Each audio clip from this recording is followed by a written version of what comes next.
تو خیر ہم بات کر رہے تھے ہن لباس لکم وانتم لباس لہن،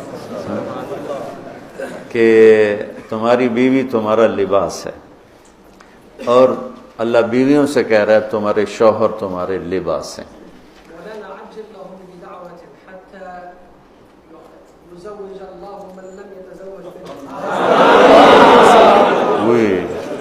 اتنی زور سے آمین، توبہ، اچھا، واہ بھائی واہ، بڑے شوق چڑھے ہوئے ہیں۔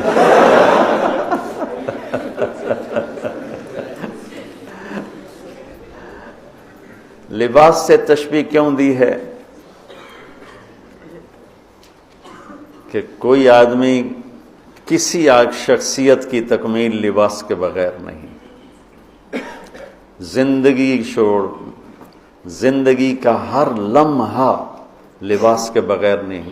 پانی کے بغیر میں کتنی 16 گھنٹے فاقہ نہیں کرتے، پانی بھی نہیں پیتے، کھانا بھی نہیں کھاتے۔ لباس کے بغیر 16 سیکنڈ بھی نہیں رہ سکتے۔ لباس، ایک لفظ لباس سے اس رشتے کی اہمیت بتائی جا رہی کہ ہر چیز کے بغیر کچھ نہ کچھ وقت گزر سکتا ہے، لباس کے بغیر وقت نہیں گزر سکتا۔ آدمی تنہائی میں بھی کپڑے اتار دے تو اپنے آپ کو وہ سوکھا محسوس نہیں کرتا، عجیب سی اس کی اپنی کیفیت خراب ہو جاتی ہے۔ کہ اللہ تعالیٰ نے اس رشتے کو لباس سے تشبیہ دے کر اس کی اہمیت بتائی۔ لباس سب سے زیادہ قریب ہوتا ہے، تو خامند اور بیوی کا رشتہ سب سے زیادہ قریب ہے، اس میں کوئی حائل نہیں ہو سکتا، نہ کسی کو حائل ہونا چاہیے۔ ہمارا جوائنٹ فیملی سسٹم اس کو متاثر کر رہا ہے۔ اگر بچی اپنے سسر ساس کو ماں باپ سمجھ لے اور ساس سسر اس آنے والی بچی کو اپنی بیٹی بنا لیں تو جھگڑا ہی ختم ہو جائے گا۔ جھگڑا ہی اس بات پر ہے کہ وہ سسرال اس کو بیٹی بنانے پہ تیار نہیں، تو وہ پھر ان کو ماں باپ بنانے پہ تیار نہیں۔ جو سب کچھ چھوڑ کے آئی ہے، قربانی لڑکی کی ہے کہ ایک بول پر ماں باپ اپنی عزت تمہارے ہاتھ میں پکڑا دیتے ہیں، ایک بول پر، چند 100 روپے مہر پر ایک بچی گھر بار بہن بھائی چھوڑ کے تمہارے ساتھ ایک اجنبی گھر میں چلی جاتی ہے، تو لے جانے والوں کے ذمہ ہے کہ اس کو محبت دیں، پیار دیں، الفت دیں۔ کتنے زخم کھا کے آئی ہے، ماں کو چھوڑنے کا زخم، باپ کو چھوڑنے کا زخم، بہن بھائیوں کو چھوڑنے کا زخم، سہیلیوں کو چھوڑنے کا زخم، اپنی عادات کو چھوڑنے کا زخم، اپنی مرضیات کو چھوڑنے کا، کتنے زخم اٹھا کے وہ پہنچی ہے، اور آتا ہی اس پہ جوتا چلانا شروع کر دیں تو بیچاری پھڑکے گی نہیں تو اور کیا ہوگی۔ تو کتنا آسان حل ہے کہ اس آنے والی بچی کو بچے کے ماں باپ اپنی بیٹی بنا لیں، اور خامد اسے اپنا لباس بنا لے، اسے اپنا لباس بنا لے۔ لباس کی کتنی حفاظت کی جاتی، لباس کو کتنا احتیاط سے استعمال کیا جاتا، لباس کتنا شوق سے خریدا جاتا ہے۔ یہ باتیں ساری پہلے ہو چکی ہیں، میں دہرا رہا ہوں کہ یہ بہت اہم مضمون ہے، اور اس میں تباہی آئی ہوئی ہے، اور شریعت نے جتنے رشتے بتائے ہیں ان تمام رشتوں میں سب سے بڑا رشتہ خامند اور بیوی ہے۔ والدین کا بھی اتنا اہمیت قرآن نے نہیں بیان کی، بہن بھائیوں کی اتنی اہمیت بیان نہیں کی، کہ والدین کے لیے چند آیات، بہن بھائیوں کے لیے چند آیات، باقی رشتوں کے لیے چند آیات، اور خامند بیوی کے لیے سینکڑوں آیات ہیں، سینکڑوں۔ قرآن بھرا پڑا ہے کہ یہ رشتہ بچ جائے، چونکہ باقی رشتے ٹوٹتے نہیں، یہ ٹوٹ جاتا ہے۔ میرا باپ سے رشتہ، میری اطاعت اور فرمان برداری ہو یا نافرمانی ہو، میں اپنے باپ کا بیٹا ہوں۔ میں اپنی ماں کو تنگ کرتا ہوں یا خوش رکھتا ہوں، میں اپنی ماں کا بیٹا ہوں، یہ رشتہ نہیں ٹوٹتا۔ میری بھائی سے لڑائی ہے یا صلح ہے، یہ رشتہ نہیں ٹوٹتا، لیکن خامند بیوی کا رشتہ ٹوٹ جاتا ہے، ایک بول پہ ٹوٹ جاتا ہے۔ تو ایک بات رہ گئی تھی کہ لباس آدمی اپنی پسند کا خریدتا ہے۔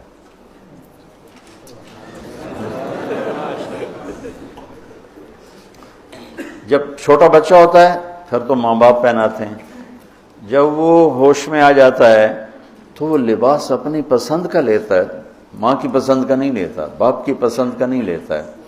تو لفظ لباس میں اشارہ ہے کہ والدین کو چاہیے کہ شادی میں اپنی بیٹی اور بیٹے کی پسند کا خیال رکھیں۔ یہ لفظ لباس بتا رہا ہے کہ جب ہم چھوٹے تھے ہمیں ماں باپ جو پہناتے تھے ہم پہن لیتے تھے، جب سے ہم نے شعور میں قدم رکھا ہے تو اب ہم اپنا لباس خود ہی خریدتے ہیں، چاہے وہ نیلا ہو، پیلا ہو، کالا ہو، سفید ہو۔ مجھے سفید پسند ہے، زندگی گزر گئی سفید کرتے شلوار میں۔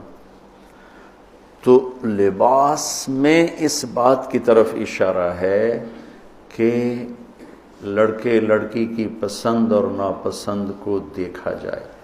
ہمارے معاشرے میں بیٹیوں سے تو پوچھتا ہی کوئی نہیں، اور بیٹوں پر بھی مسلط کرتے ہیں، ایتھے ہی کرنی ہے، بس ہمارا فیصلہ ہے۔ والدین سے کہتا ہوں اللہ کے واسطے، یہ اللہ نے شریعت نے حق رکھا ہے بچے بچے کا، میں نے قبول کیا، لڑکا کہتا ہے، باپ تو نہیں کہتا ہے۔ تو جس نے کہنا ہے میں نے قبول کیا تو وہ قبول تو کرے۔ ایک صحابی نے آ کے عرض کی یا رسول اللہ میں نے وہ نکاح کا پیغام دیا ہے، تو آپ نے فرمایا تو نے وہ لڑکی کو دیکھا ہے؟ کہا جی نہیں۔ آپ نے کہا دیکھ لو کہ تم نے زندگی گزارنی ہے، دیکھ لو۔ اتنی گنجائش رکھی ہے کہ لڑکا لڑکی بیٹھیں، آپس میں بیٹھیں، ایک دوسرے کو دیکھ لیں، بات چیت کر لیں، تو انہوں نے زندگی گزارنی ہے۔ تو ہمارا ماحول ہے کہ یہ بھی ہندو سے آیا ہوا معاشرہ ہے کہ وہ ذات پات میں پھنسے ہوئے تھے، بس ہم نے راجپوتوں میں کرنا اور کہیں نہیں کرنا، ہم نے جاٹوں میں کرنا اور کہیں نہیں کرنا، ہم نے ارائیوں میں کرنا اور کہیں نہیں کرنا، ہم یہ ہیں، ہم اس کے علاوہ اور کہیں نہیں کرتے۔ یہ پورے ہمارے ماحول میں ایک چیز رچی ہوئی ہے۔ کتنے بچے میرے پاس آتے ہیں، بچیوں کے فون آتے ہیں، ماں باپ زبردستی شادی کر رہے ہیں، میرا دل نہیں کر رہا لیکن وہ زبردستی کر رہے ہیں۔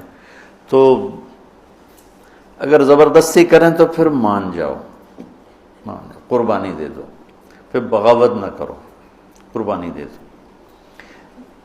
چونکہ ایک اس کے ضد میں انتہا کی بات ہو رہی، وہ ہے کورٹ میرج، کہ بعض بچے بچیاں اتنے باغی ہو جاتے ہیں کہ وہ عدالت میں جا کے اپنا نکاح کر لیتے ہیں۔ میں اس کو ٹھیک نہیں سمجھتا کہ ماں باپ کی دعائیں ہمیشہ کے لیے ختم ہو جائیں گی۔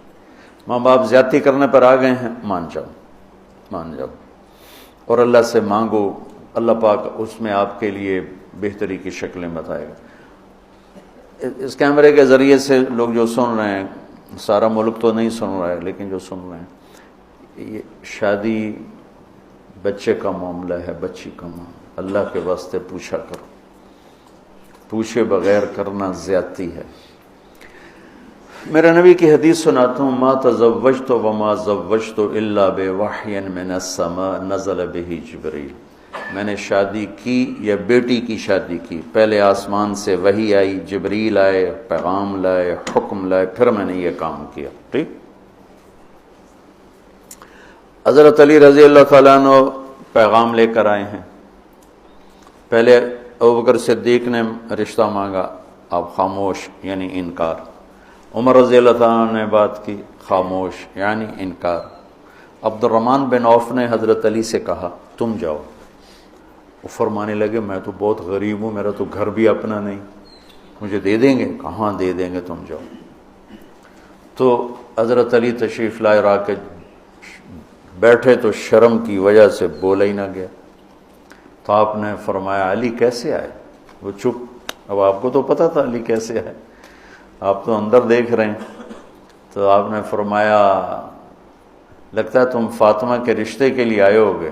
کہا جی ہاں۔ تو آپ نے کہا انشاءاللہ، اور یہ کہہ کر اٹھ گئے۔ تو حضرت علی باہر تشریف لے کے، صحابہ کھڑے ہوئے تھے انتظار میں، کیا ہوا؟ تو فرمایا انکار ہو گیا۔ کہنے لگے کیسے؟ کہا کچھ بولے ہی نہیں۔ تو عبد الرحمن بن عوف کہنے لگے کچھ تو بولے ہوں گے؟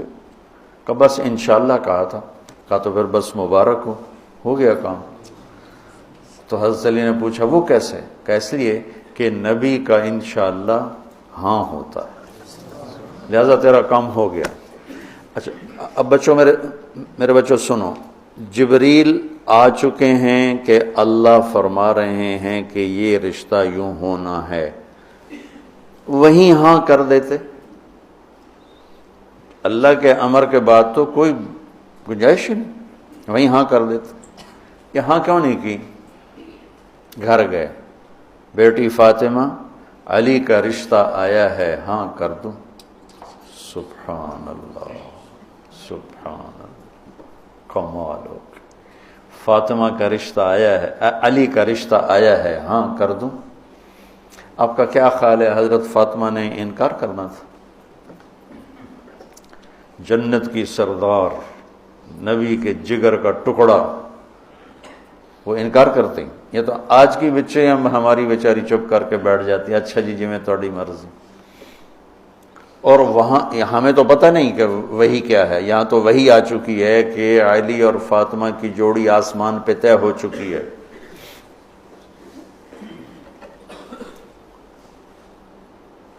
حضرت فاطمہ رضی اللہ تعالیٰ عنہ کے اقرار کے بعد آپ باہر تشریف لائے۔ وہیں اقرار کیوں نہیں کیا؟ ہمیں سبق دینا تھا کہ آسمان سے وحی بھی آئی ہو تو بھی بیٹی سے پوچھو۔ سبحان اللہ، سبحان اللہ، سبحان اللہ۔ آپ نے کہا علی بلاؤ لوگوں کو، تو وہ اس وقت مسجد بھر گئی ساری، تو آپ نے سامنے بٹھایا اور خود ممبر پہ کھڑے ہوئے اور فرمایا کہ لوگوں، میرے پاس جبریل یہ پیغام لے کر آئے ہیں کہ میں اپنی بیٹی فاطمہ کا نکاح علی کے ساتھ کر دوں۔ پھر آپ نے خطبہ پڑھ کے فرمایا کہ علی، میں نے 400 درہم کے عوض فاطمہ بنت محمد کو تیرے نکاح میں دیا، تو نے قبول کیا؟ تو انہوں نے کہا قبل، تو میں نے قبول کیا، اور سجدے میں چلے گئے اور زور سے دعا مانگی، رب اوزعنی ان اشکر نعمتک التی انعمت علی وعلی والدی وان اعمل صالحا ترضاہ واصلح لی فی ذریتی انی تبت الیک وانی من المسلمین۔ یہ دعا مانگی اور اللہ کے نبی نے کہا آمین، آپ نے زور سے اوپر سے کہا آمین۔ پھر آپ نے سارے شرکائے نکاح کو شہد کا شربت پلایا اور کھجور کھلائی، شہد کا شربت اور کھجور کھلائی۔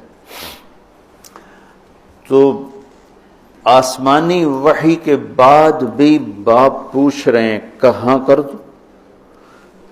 تو ہمارے پاس تو وحی نہیں ہے، اور ایک بچی نے زندگی گزارنی، ایک بچے نے زندگی گزارنی، اور ماں باپ ان کی وہ رائے کے خلاف اولاد بولے تو وہ کہتے ہیں یہ گستاخ ہو گئے ہیں، یہ نافرمان ہو گئے ہیں۔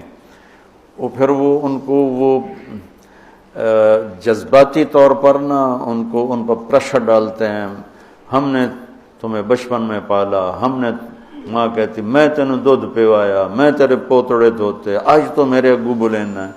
وہ اماں جی میں زندگی گزارنی ہے، تسی گزار بیٹھے ہو، میں گزارنی ہے۔ ہمارے دینی حلقے ہوں یا دنیاوی حلقے ہوں، نہ کوئی بچے سے پوچھتا ہے کہ بیٹا یہاں آپ کا کر دیں، آپ کا کیا رائے ہے، نہ کوئی بچی سے پوچھتا ہے کہ بیٹی یہ رشتہ آیا ہم ہاں کر دیں، بلکہ بچیوں سے چھپا کے رشتے کیے جاتے ہیں کہ وہ بچی کو پتہ ہی نہیں ہوتا۔ ہمارے پرانے تعلق والے ذمہ دار گھرانے کی بچی کہا جی مولانا صاحب چلو ماں باپ جہاں کر دیں ٹھیک ہے، ہمارا سر جھکا ہوا ہے، اتنا تو دیکھ لیتے انسان کا بچہ ہوتا ہے، ایک شرابی کے ساتھ میری شادی کر دی، عمر گزر گئی میری روتے روتے، فیملی میں ہی کرنا تھا تو کوئی اور شریف بچہ دیکھ لیتے، مجھے صرف فون پہ کہا گیا کہ باسی تیری منگنی کر دیتی ہے تو فلانی تاریخ نو تیری شادی، اور وہ شرابی تھا میرا، آج تک وہ شراب پیتا۔ یہ وہ دکھتے ہوئے مسائل ہیں جن کو ہم دین کی روشنی میں دیکھتے ہی نہیں ہیں، اپنے رواج کی روشنی میں دیکھتے ہیں، ہمارا رواج کیا ہے، ہمارا دستور کیا ہے، اس پر ہم چلتے ہیں۔